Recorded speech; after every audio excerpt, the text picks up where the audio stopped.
中午12点半，耕耘机就在耕耘，这里50甲的土地那么大片，都是柳营泰康有机农业专区的。哦，这台糖租给那个真善美，也租给台南县政府柳营区公所，台南市政府柳营区公所再租给真善美公司啊，这个叫真善美时代广场，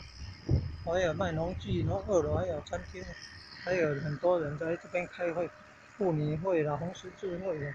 都来这边开会，新国高中、资讯志工队都来这边参访。由正前方那一位山料达人赖先生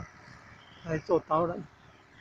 哦，今天还有嘉义中学的师生来参观呢。往事，正前方那个叫有压铁架造成那个房子的样子，那个叫往事。哦，正前方那个耕耘机过去，后面好多白鹭鸶啊，在等着吃虫啊。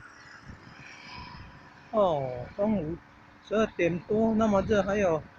市民农园的工作者，你看在工作了。哦，赖先生还在工作整理山料，基隆种的山料，小叶的那个叶子跟梗可以晒干做山料茶的哦，还可以治那个痛风呢，很棒。这是赖老师说的哦，吃1个月左右才有效哦。